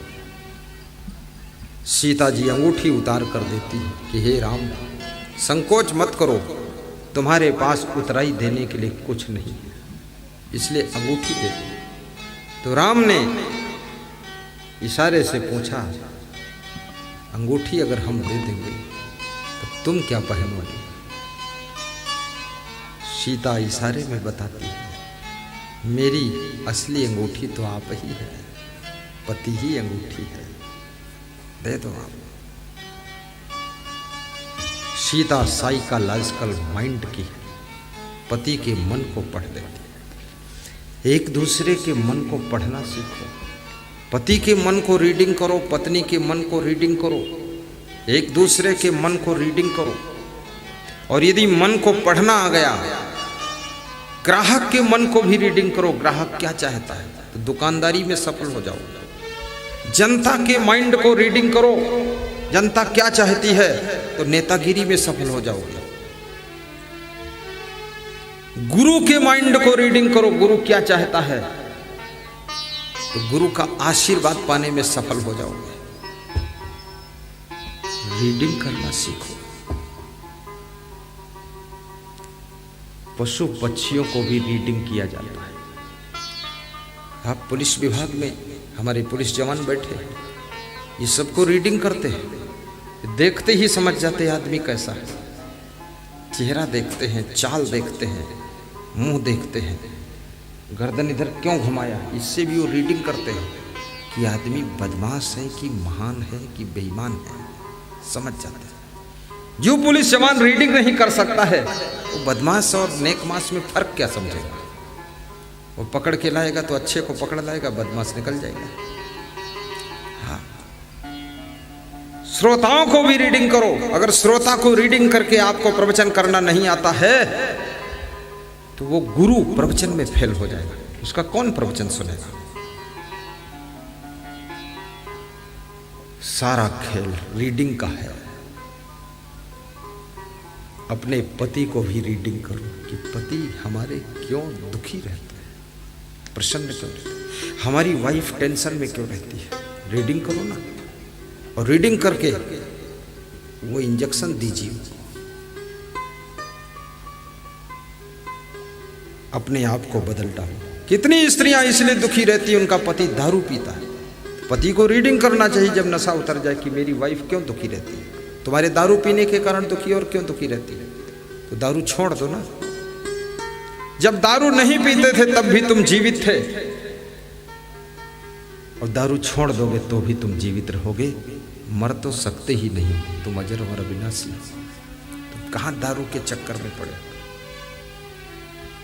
कल बाबा बैजनाथ के मंदिर का दर्शन किया, श्री शशि सिंह, श्री सुनील सिंह ने दर्शन कराया, दोनों के घर पधरौनी किया देवघर में। सुनील सिंह की इच्छा थी बाबा बैजनाथ धाम के पड़ोस में आश्रम बनाओ।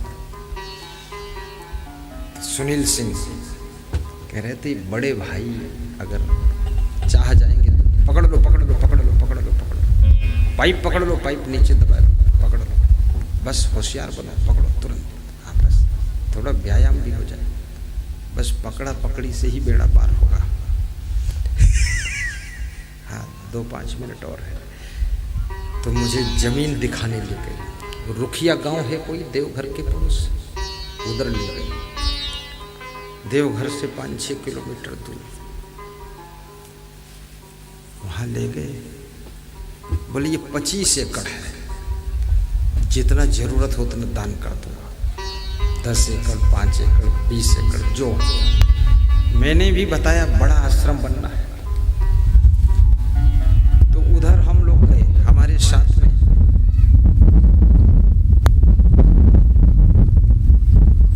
राम राम राम राम राम राम, वायु देवता क्षमा देव की जय, क्षमा देव की जय, शांति शांति। कबीर देवाय नमः, कबीर देवाय नमः, कबीर देव।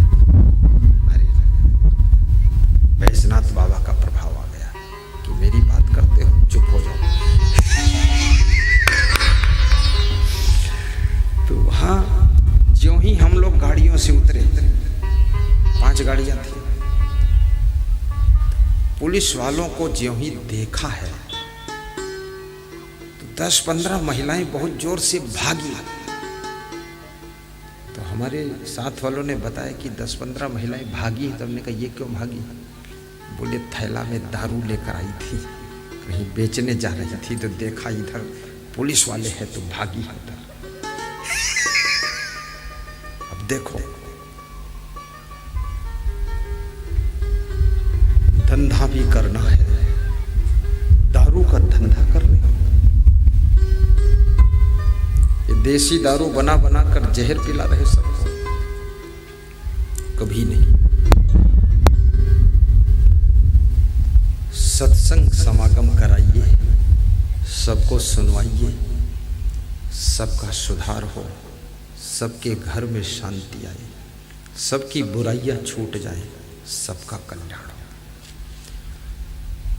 संतो घर में झगड़ा भारी, संतो घर में झगड़ा भारी। घर घर के झगड़े को मिटाना है, प्रेम से रहना है। ऐसे रहना है जैसे 20,000 मधुमक्खियां एक छत्ते में रहती हैं, तुम 20 सदस्य एक घर में प्रेम से नहीं रह सकते। हजारों चींटियां मिलजुल कर काम करती हैं, तुम 2 देवरानी जेठानी मिलजुल कर काम नहीं कर सकती।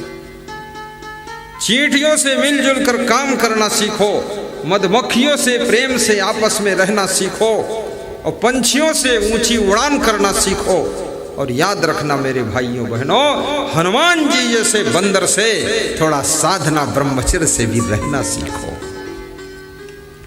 बंदर भी इतना सुंदर कि ब्रह्मचर्य का पालन कर रहा है, तुम मनुष्य हो करके इतना अपनी इंद्रियों को बस में नहीं कर पाते। बुद्धिमानी से भी काम करो। सबके लिए शुभकामना करता हूं, धन्यवाद देता हूं। सीधे बैठ जाओ। हमारे उज्जैन आश्रम मध्य प्रदेश के कार्यकर्ताओं ने आपको पर्चे दिए हैं। ये पर्चे उज्जैन की धरती पर बहुत सुंदर भव्य आश्रम बनने जा रहा है। उस आश्रम के निर्माण में दिल खोल करके जो लोग योगदान करना चाहते हो, इस कार्यालय में और उस कार्यालय में जाकर कर सकते हैं और रसीद कटा सकते हैं। रसीद मिल जाएगी, सम्मान पत्र भी मिलेगा। और जो श्रोतागण इस कार्यक्रम में, ये जो बंदरा में सत्संग हो रहा है, इसके आयोजन कमेटी को अपना सहयोग देना चाहते हैं, वे दिल खोल करके कमेटी मेंबरों से मिले और अपना सहयोग प्रदान करें, अपना सहयोग प्रदान करें। ये हमारे नरेश किस्कू पुराना रक्षा दुमका जिले से आपने 3100 की राशि उज्जैन आश्रम के लिए नगद दान दिया है। ताली बजाकर अभिनंदन करें। चंद्रकांत यादव जी मटिहानी आपने 2100 की राशि देने के लिए पूरा संकल्प ले लिया है। आइए सम्मान पत्र लीजिए। नीलकंठ कापरी अनुसुईया देवी, हसडीहा कस्बा, स्वर्गीय डिप्टी कापरी, दुमका जिला, 1100 की राशि नगद दिया। आइए तुरंत भेज दो ना, उसी हाथ भेजो। दिनेश प्रसाद राव, आहा 25 किलो गेहूं, खास पालक गांव से, देवघर से। आइए, ये चंद्रकांत मटिहानी से यादव जी हैं। गत वर्ष प्रोग्राम किया था, गुरुदेव के दीवाने भक्त हैं, ताली बजाइए। सम्मानित किया गया।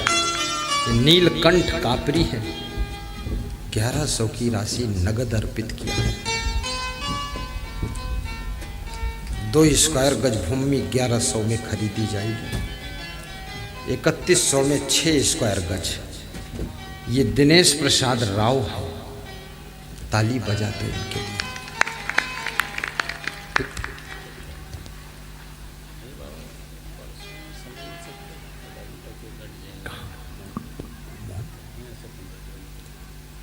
मोहनपुर के लिए परसों समय मांग रहे हैं। जब यहाँ से विदा हो थोड़ा मेरे मोहनपुर आ जाओ, तो मोहन मंत्र हम पर डाल दो तो मोहनपुर चलूँगा। ठीक, सोच लेंगे, विचार कर लेंगे। साहिबगंज 15 किलोमीटर दूर मोहनपुर है, आमंत्रण कर रहे हैं, देख लेना, दया करो। गुरुदेव तुम्हारी जय जय हो, गुरुदेव तुम्हारी जय जय हो, भगवान तुम्हारी जय जय हो, भगवान तुम्हारी जय जय हो, कबीर तुम्हारी जय जय हो, कबीर तुम्हारी जय जय हो। बोलिए सद्गुरु भगवान की जय। दोनों हाथ घुटनों पर रख लो, पहली अंगुली अंगूठा जोड़ लो, 3 अंगुलियां फैलो लो, ध्यान मुद्रा में आ जाओ।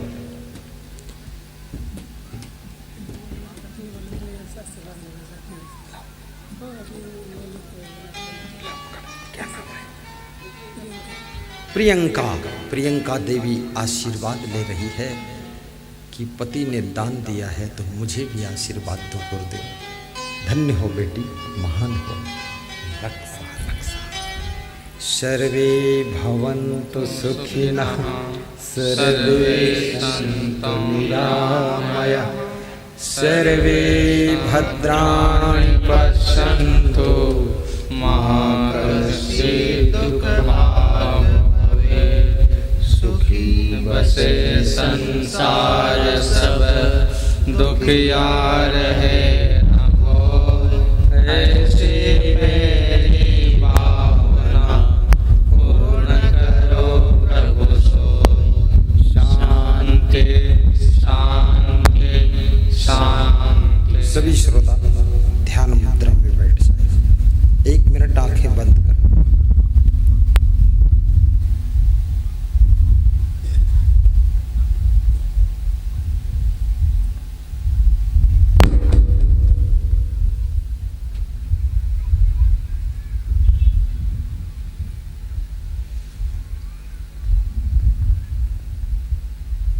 दोनों हाथ स्पर्श करके कोमल उंगलियां मुखमंडल पर स्पर्श करें। अंजलि बांधकर बोले साहिब बंदगी, साहिब बंदगी, साहिब बंदगी। हाथ जोड़कर बोले श्री सद्गुरु महाराज की जय, क्षमादेव की जय, संत श्री मेहीदास महाराज की जय, कबीर साहेब की जय।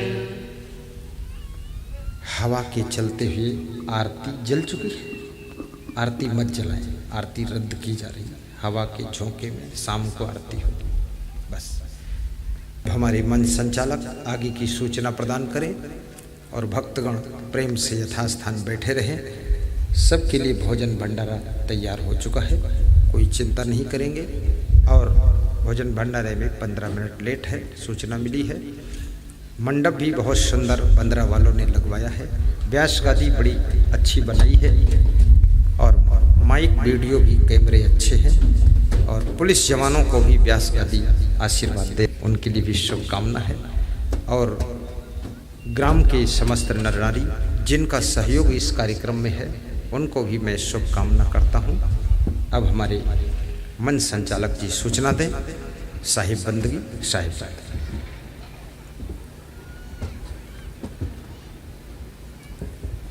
माइक हटा दो जल्दी।